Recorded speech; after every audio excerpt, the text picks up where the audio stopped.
Hello everyone, I'm Nitzahon and it's Friday, so it's time for another MTG Top 10. This week we are looking at cards with Kicker. Kicker is a mechanic that allows you to pay a cost for a spell in addition to its normal mana cost, and if you do, you get some extra bonuses. I thought we would look at Kicker this week because it is a mechanic that is returning with the soon-to-be released set Dominaria. Kicker is a mechanic that originally debuted in Invasion back in 2000, and it appeared in all three sets in that block. It has returned several times since then because it is such a flexible and enjoyable mechanic. It returned in 2007's Planar Chaos and 2009's Zendikar, which also introduced multi-kicker, where you could pay the kicker cost as many times as you wanted, and of course now it's returning in Dominaria.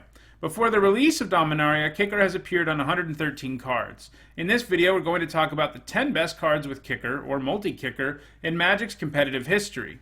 Before we get started, a quick reminder on how I score cards on these lists. Pro Tour top 8s, Legacy Championship, and Vintage Championship top 8s are worth 2 points, and Grand Prix top 8s are worth a single point. Now, let's move to number 10. At number 10, we have Sphinx of the Lost Truths. A 5-mana 3/5 that draws you 3 cards and makes you discard 3 cards isn't great for most decks, but at least you can pay the kicker cost so you don't have to discard, right?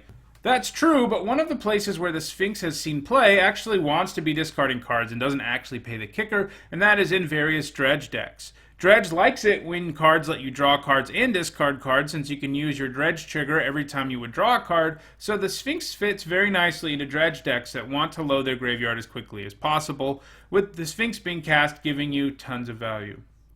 Dredge decks and Extended especially effectively abuse this Sphinx. It's up play in Standard too, in Next Level Ban and Mythic Conscription decks.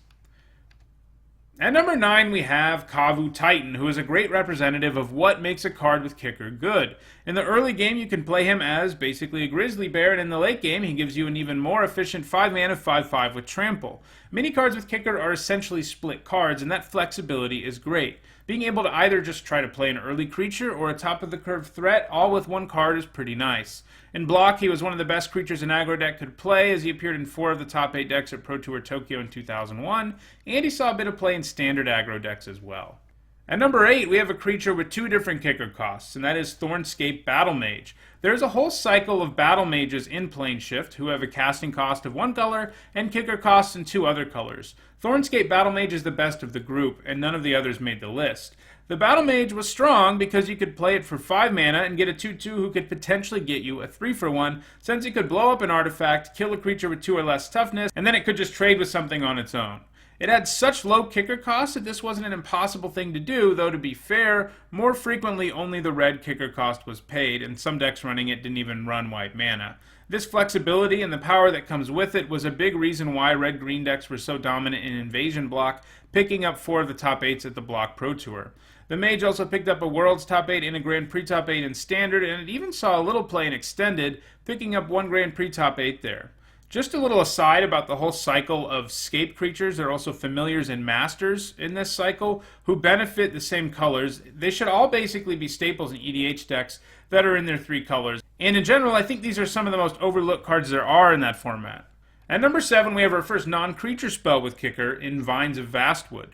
Vines of Vastwood is an incredibly efficient trick, as it can be used for 1 green mana to help your creature dodge a removal spell, and for 2 green mana it also gives a sizable stats boost. The fact that it can both protect and pump your creature has made Vines of Vastwood a key card in Modern and Legacy Infect decks, as these decks seek to put 10 poison counters on the opponent as quickly as possible. If you've ever played against Infect, you know how painful it is to try to kill one of their creatures, only to have your opponent play this and not only blink your removal spell, but also put 4 additional poison counters on you.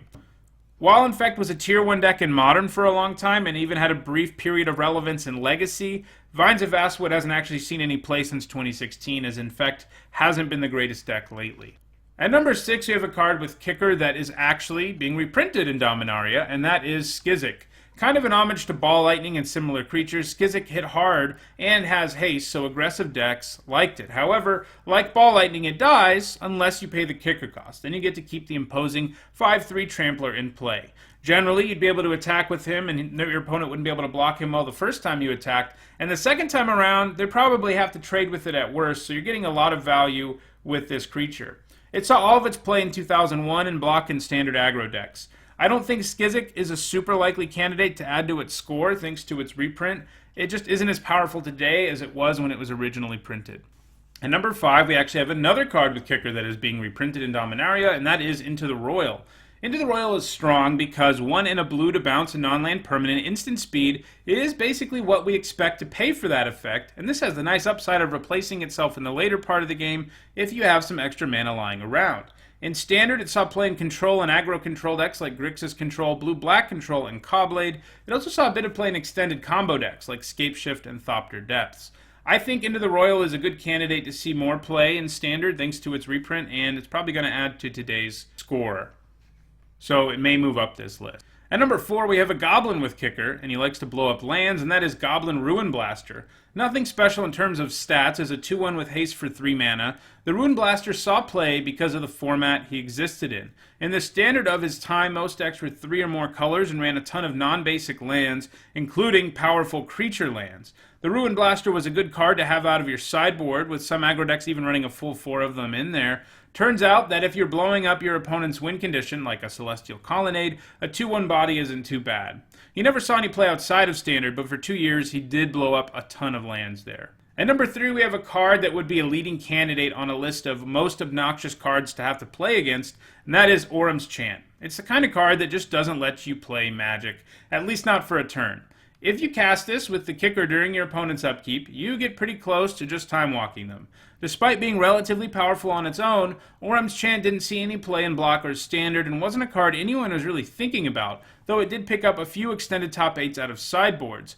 But then, Mirrodin came along and printed Isochron Scepter, and the two of these were played alongside one another in Extended. You can imprint the Chant onto the Scepter and do it to your opponent every single upkeep to prevent them from ever doing, well, anything. This prison deck came to be known as Scepter Chant and did a lot of work in Extended, and Auram's Chant was very rarely played in a deck that didn't also include the Scepter, though it was also used by some more combo-oriented decks who could cast it during their own turn to prevent the opponent from interrupting their combo with counter magic or removal. At number 2, we have a card with a kicker cost that isn't actually mana, and that is Rushing River. You did have to give up a land, but bouncing 2 non-land permanents for 3 mana is some pretty great tempo. There's basically no way that you aren't returning more mana worth of cards to your opponent's hand than the 3 you spent to play this instant.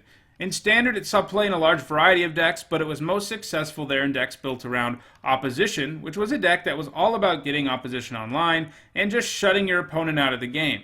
Rushing River could go a long way towards helping you get there. It also put up some numbers in Psychotog decks too. It saw play in Extended too, in its version of Psychotog, as well as in Blue-Green Madness and in decks running the Goblin Charbelcher combo. It was mostly in the latter to help you find time to combo off.